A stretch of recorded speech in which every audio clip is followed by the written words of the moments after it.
I would like to invite, my first distinguished panelist, and he doesn't require any further introduction at all, Professor Asad Zaman.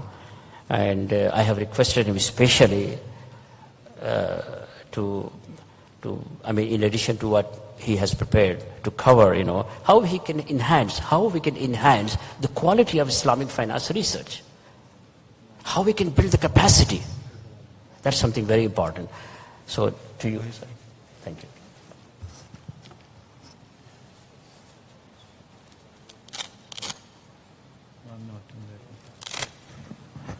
بسم الله الرحمن الرحيم نحمده ونصلي على رسوله الكريم Assalamu alaikum wa rahmatullahi wa barakatuh. So Dr. Nazim has said that he has asked me to say a few things about some additional matters, but he has not really given me any additional time. So let's start with We started 10 minutes late. Started 10 minutes late, okay.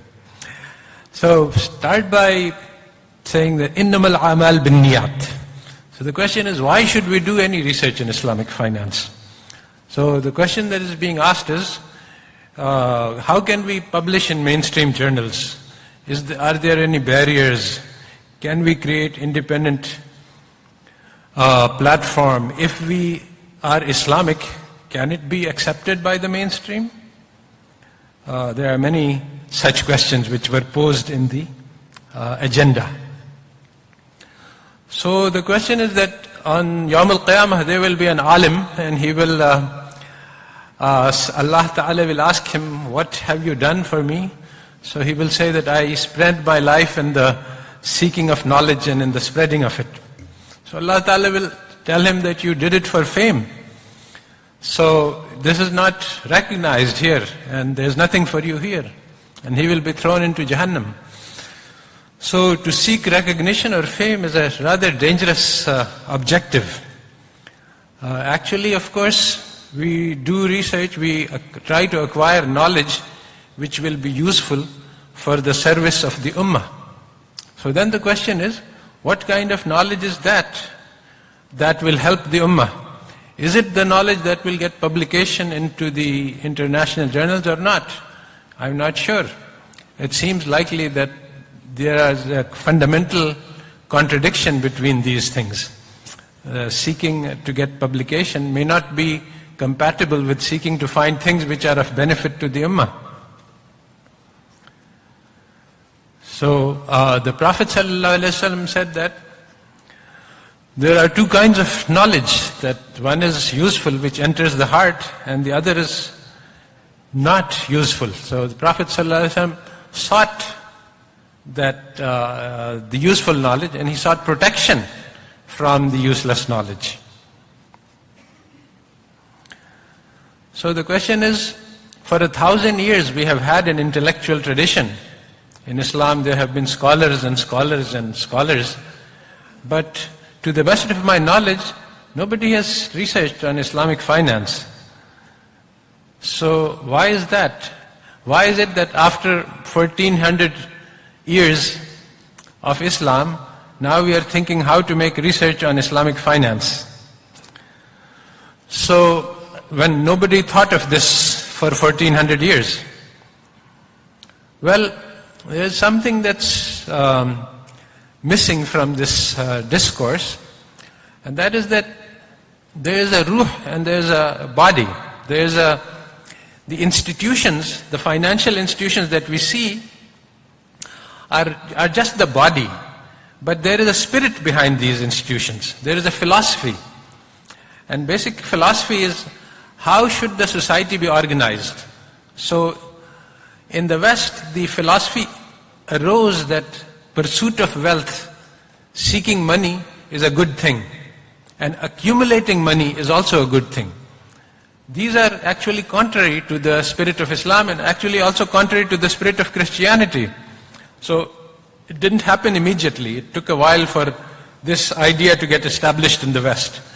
So once the spirit that it is okay to accumulate money and to increase it, this is all right, then the institution came which allowed this to happen, which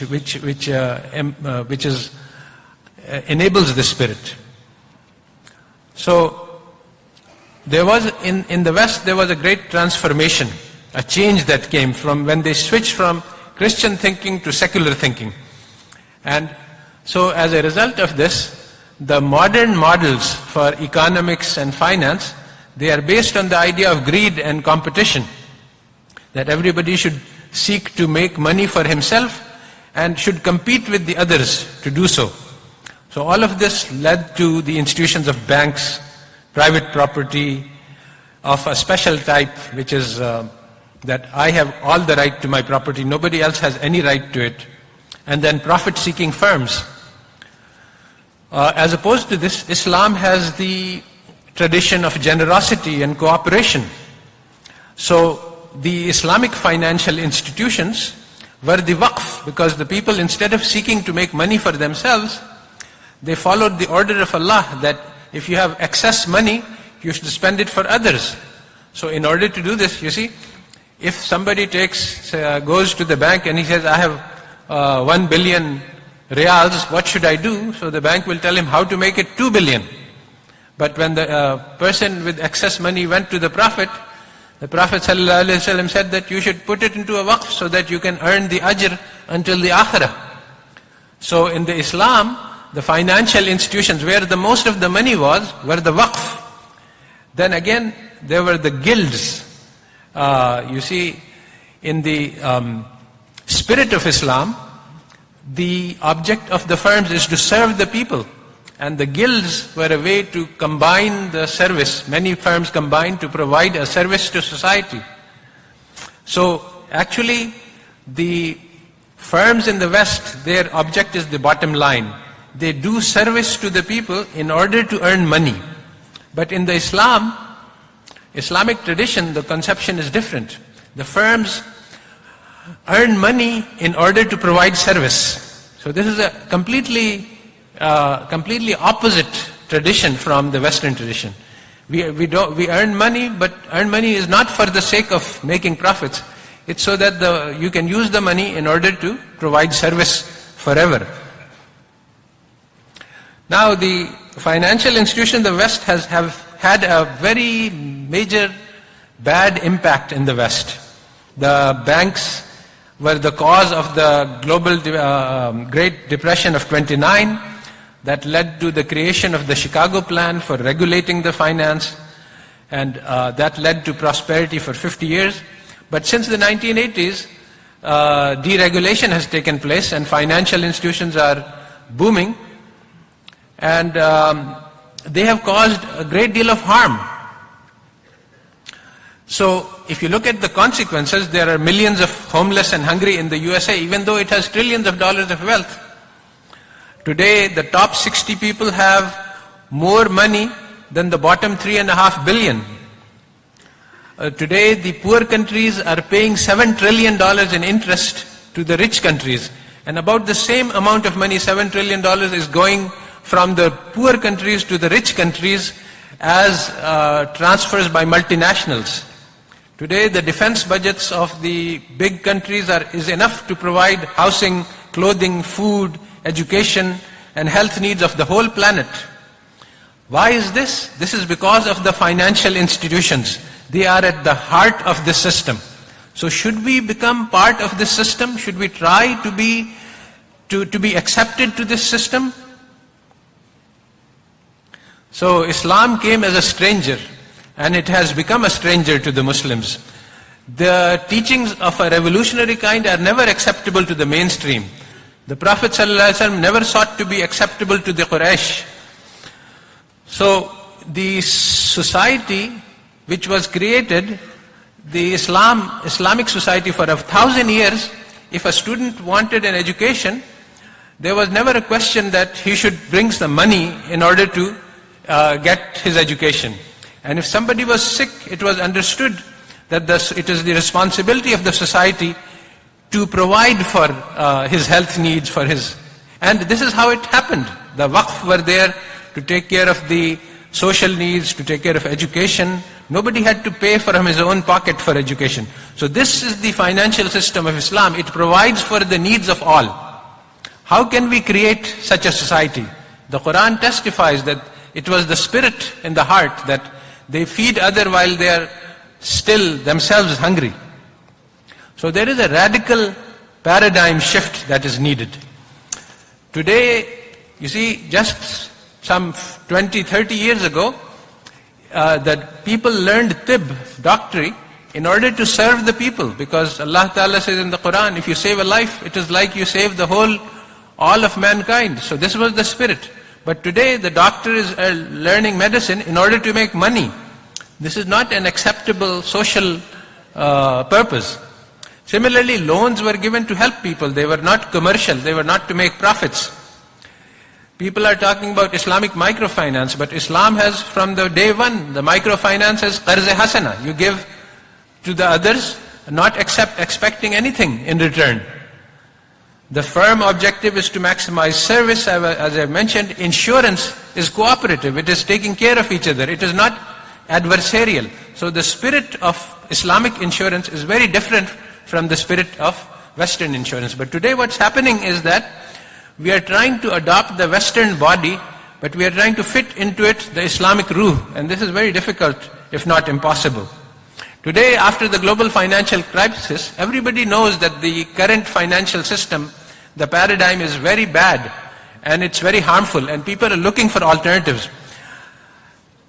New paradigms don't come by converting the old people. You cannot change the existing system.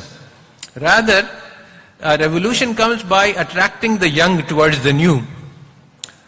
So, today we have the potential to be leaders of the world, but we are seeking to be followers of an old and corrupt and broken down system. Instead of trying to show the world what Allah Ta'ala gave us was the perfect system.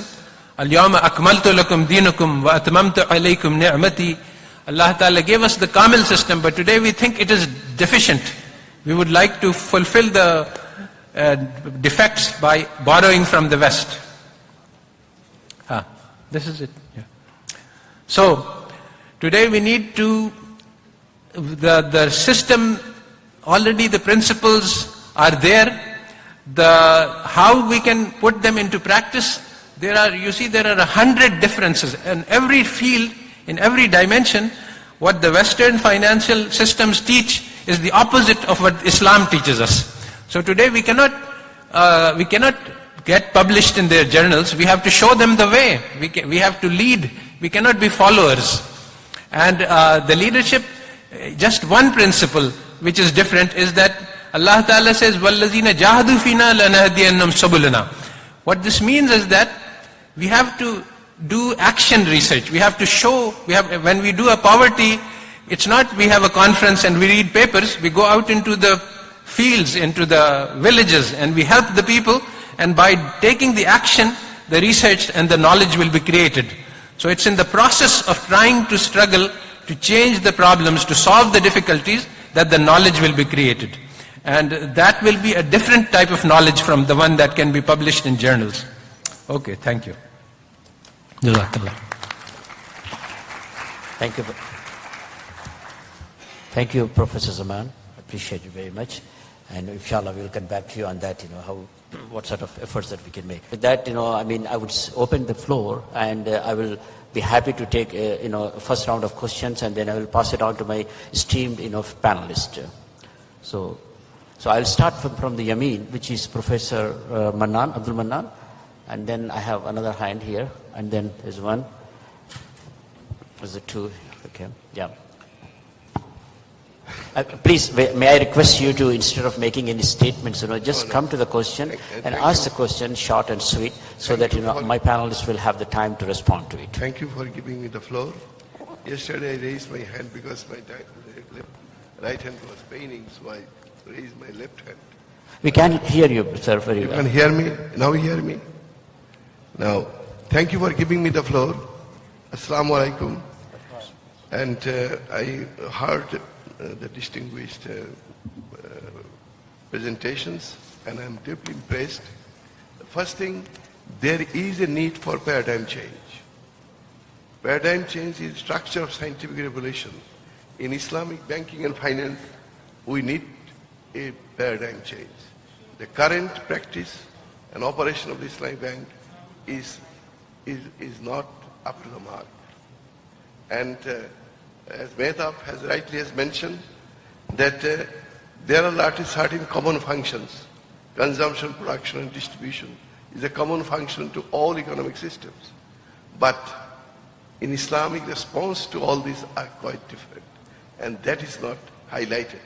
There is a tremendous need for theoretical formulation of those concepts. And there is a secondly, that yesterday also I attended the session, and I was listening as if I was listening some lecture on market economics of neoclassical framework. But nobody talked about the need for development of the understanding plan as opposed to economic plan. That nobody has explained that very clearly. Then there is also Brother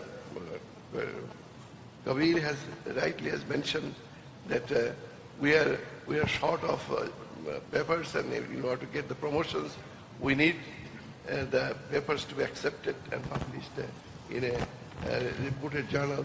But unfortunately, there is hardly any journal of that standard. So what is needed? We are only talking of publications.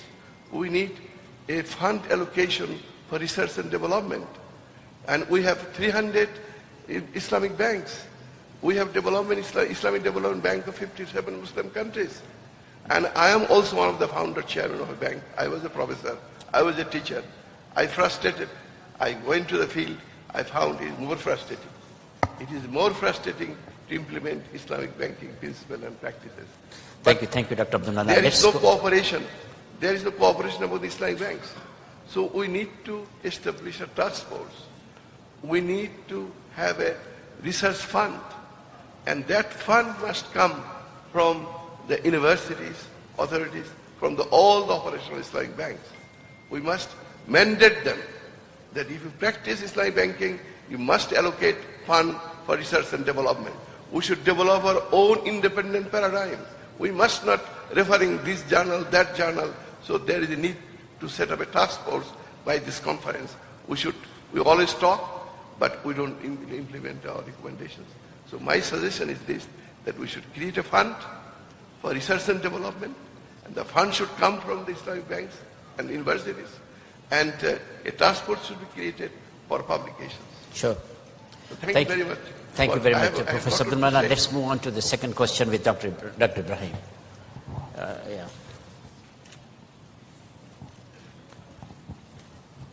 الدكتور إبراهيم الغفيلي رئيس مركز الريادة للاستشارات المالية.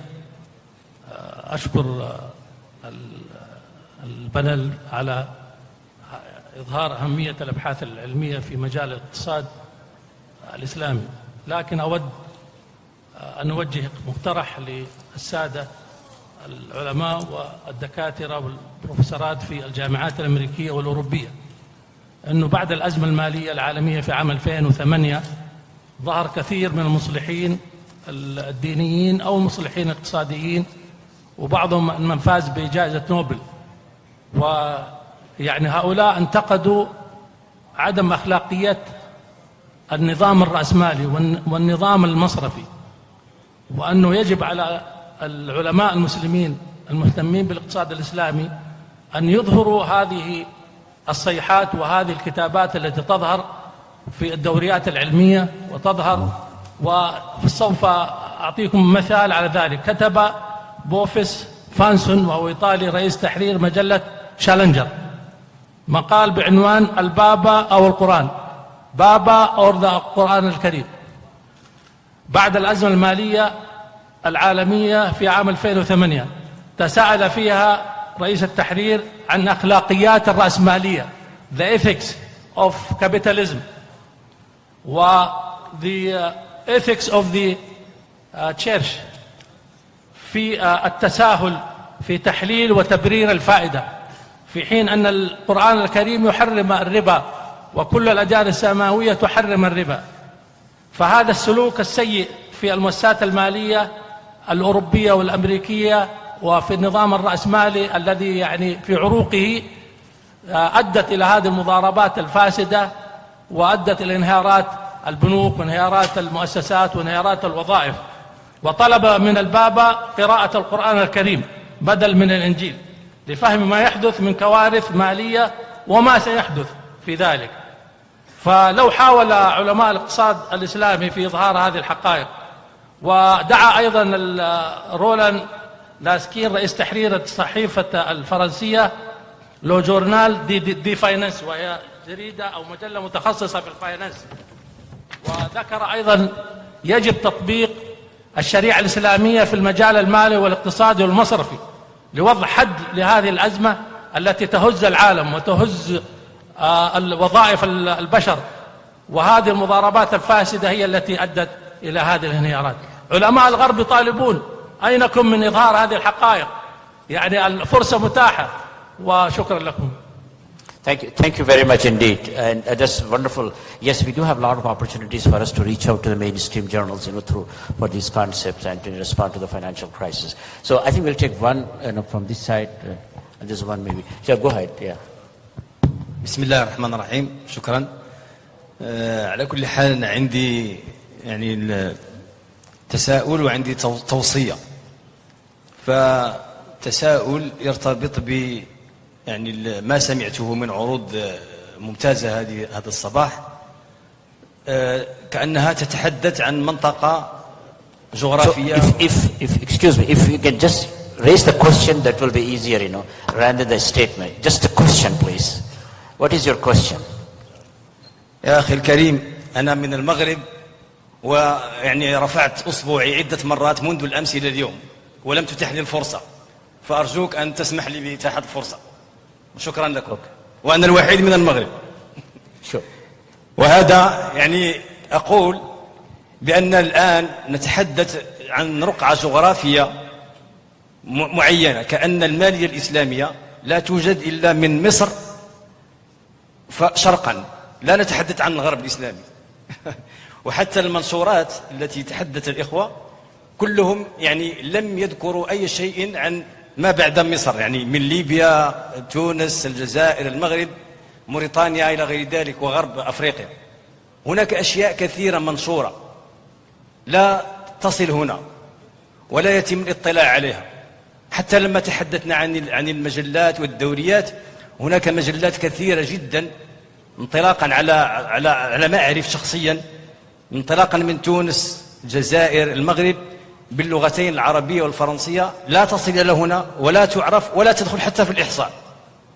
وعلى سبيل المثال عندنا في المغرب المجلة الوحيدة المتخصصة في الزكاة في العالم تصدر في المغرب منذ سنة 1994، ووصلت إلى 38 عددا، وإلى الآن لا تعرف هنا في الشرق.